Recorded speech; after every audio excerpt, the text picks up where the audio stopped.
자, 그럼 선거제도는 어떻게 해야 됩니까? 민주당이 솔직히 말하면 이 선거제도 문제를 가지고 벌써 한 달이에요. 계속 연동형이냐, 병립형으로 돌아가냐, 그래서 내가 이거 뭐 25석 차이냐. 저는 이렇게 가면 안 된다고 했거든요. 네. 왜 선거 제도는 선거 악의 문제가 아니에요. 네. 이걸 택하면 선이고 이걸 택하면 악이 아니잖아요. 병립형은 악입니까? 아니에요. 선택할 수 있는 제도죠. 여러 가지 중에. 그러니까 이런 거예요. 내각제와 내각 책임제와 대통령제. 네. 하나는 악이고 하나는 선입니까? 아니에요. 각각의 상황에 따라서 택할 수 있는 거고요. 네. 지난 수십 년간 병립형을 해왔던 건 그 병립형의 묘미가 있으니까 해온 거지 악의 제도를 계속 유지했던 게 아니란 말이에요. 다만 그 제도에서 뭔가 좀 더 개선할 방향은 뭐냐를 네. 고민하는 것이죠. 거기엔 또 의원들의 이건 좀 게임룰이니까 이해관계가 있겠죠. 네. 각 정당에. 지금 지역구에 출마할 의원들이 비례대표 선거제를 갖고 싸울 이유가 있습니까? 싸울 이유가 그러니까 없어요. 지역구 의원들은 상관도 없는 거잖아요. 그러니까 왜 싸우냐고. 이해관계가 없는 거죠. 이해관계가 없는데 왜 싸우냐고. 네. 그러니까 이거는 내가 볼 땐 병립형으로 가도 되고 연동형으로 돼요. 이탄희 의원이 저렇게 세게 얘기하고 우리 당이 근데 이탄희 의원도 세 번 만나서 얘기했는데 네. 이걸 너무 선악의 문제로 네. 그러니까 우리가 연동형으로 가자고 할 때에는 이거예요. 좀 더 다양한 정치 세력이 진입할 수 있는 기회를 열어주자. 네. 그 지난 근데 대선 지금의 준 연동형으로는 그렇게 못하잖아요. 완전 연동형을 해야만 네. 그게 그나마 가능해요. 지금의 준 연동형은 연동형도 아니고 병립형도 아닌 기형적 제도예요. 그렇죠. 이거는. 예. 그러니까 이 제도가 현재 있는 제도가 선이라고 주장하는 건 난 이해가 잘 안 가요. 완전 연동형으로 가자고 주장하면 난 그건 동의해요. 네. 우리 당은 완전 연동형으로 가자는 거예요 원래. 근데 그러려면 의원 정수를 늘리거나 네. 지역구 의원 수를 줄여야 돼요. 네.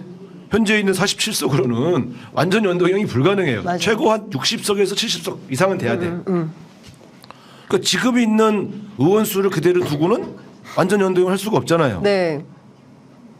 완전 연동을 할 수 없으니까 지금 준 연동을 가자는 주장은 난 동의할 수가 없어요. 지금 제도는 실패한 거예요. 위성 정당 만들 수밖에 없잖아요. 네. 거대 정당이 그렇죠. 예. 완전 연동형으로 가면 위성 정당 안 만들어도 돼요. 두 번째, 그렇게 우리가 인큐베이팅 시켜준 소위 비례연합 정당, 네. 거기 우리가 조정훈 정당, 용해인 정당 만들어줬잖아요. 네. 조정훈 정당 국민의힘으로 넘어갔잖아요. 맞아요. 내가 이 사람 진짜 내가 괘씸해 죽겠어요. 조정훈 당은 우리 당에서 한번 하고. 만들어서 당 저기 국회의원 해먹고 예. 국민의힘으로 넘어가. 예. 그 말이 돼요? 거기 가서 또 한 번 해먹고. 예. 뭐 될지 안 될지 좀 봅시다. 자, 근데 문제는 뭐냐면 이 제도에서 그렇게 한번 해봤는데 네. 아 인큐베이팅해서 제3당을 만드는 것은 실패하는구나. 자력으로 뚫고 들어와서 기존 정당과 싸워서 네. 제3당이 돼야지 인큐베이팅하는 형태, 소위 비례연합정당 이거는 성공하지 못하는구나. 네. 3년짜리구나. 네. 그리고 경험했잖아요. 네. 왜 자꾸 부정을 해요? 이미 경험했는데. 했는데. 그러면 이거는 국민의 선택을 받아서 기존 정당과 싸워서 성장하게 만드는 것이 진정한 제3정당이지 네. 비례연합정당을 만들어줘서 거기서 인큐베이팅하는 것은 진정한 의미의 정당 탄생이 아니다. 세 번째, 그래서 국민의힘하고 타협을 될 거 아니에요. 네. 국민의힘은 연동형의 연자만 꺼내면 나가요. 근데 그럼 이번에 단독 처리할 수도 없어요. 네. 그렇죠. 그러면 결국 우리 당이 하는 일은 완전 연동형을 추진하되 그게 불가능할 경우에 어디선까지 할 거냐에 네. 대한 소위 타협의 마지노선을 지금 의총에서 논쟁하고 있는 거예요. 우리가 결정하면 되는 게 아니에요. 그래서 나는 이탄희 의원이 이거를 결정합시다라고 주장할 때 나는 아니 어저께 그런 거예요. 그렇게 되는 게 아니라 이건 타협을 해야 되기 때문에 국민의힘이 노하는 제도를 주장은 하지만 안 받아주면 최종적 타협은 병립형으로 갈 수밖에 없는데 네. 옛날에 과거 병립형으로 완전히 가면 안 되니까 권역별 비례 네. 그러니까 지역주의를 극복하는 저는 그걸 여쭤보시고 네. 문재인 후보 시절 대통령 후보 시절부터 계속 권역별 비례 얘기하다가 갑자기 연동형이냐 병립형이냐 얘기를 하니까 좀 계속 정당 출입했던 기자들 입장에서 민주당이 왜 이러지 이런 생각. 아니 그러니까 지금 초선 의원들은 네. 김대중 노무현 정신을 얘기하면서 연동형을 가져요. 네. 나는 김대중 대통령 영입한 사람이고 노무현 대통령과 함께 정치한 네. 사람인데 그분들은 항상 권역별 비례를 권역별 비례 얘기했었어요. 그리고 그때 그분들은 권역별 비례주의자인데 네. 갑자기 갑자기 지금 들어온 초선들이 연동형이 김대중 노무현 정신이라 그래서 나는 이게 무슨 소리야. 그건 그 역사인데 우리가 더 잘 알지. 네.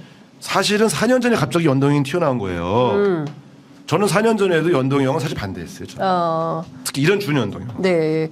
근데 하여튼 지금 보면은 제가 알기로는 권역별 비례제의 석패율 이게 들어가는 그게 게 민주당의 민주당의 20년 당론이었어요. 20년 당론이었는데 갑자기 이탄희 의원이 이렇게 나서면서 울고 막 이러니까 뭐지? 글쎄, 선거제도를 갖고 의원직을 거는 건 난 잘 이해가 안 가요. 정당의 체질과 문화를 바꾸는 문제라. 네. 낡은 정치를 청산하는 문제를 갖고 싸워주는 거는 좋은데 연동형이냐 준연동형이냐 독립형이냐 권역별이냐를 갖고 그게 막 그걸 예. 울면서 할 문제인가? 제가 갑자기 저는 권역별 비례로 타협할 수밖에 없다고 생각하는 사람인데 마지막 네. 타협은 예. 완전 연동형을 추진해 보다가 예. 안 되면 이건 타협을 할 수밖에 없습니다. 예. 그런 타협의 어바웃을 제가 얘기했는데 바로 그 다음에 이탄희 의원이 나와서 지금 이 제도를 고수하지 않으면 퇴행이라고 하면서 울길래 내가 반개혁주의자인가? 이거 이상하네. 이러고 그냥 아무 생각해도 20년을 하는 그래서 약간 좀 제가 네. 당황했습니다.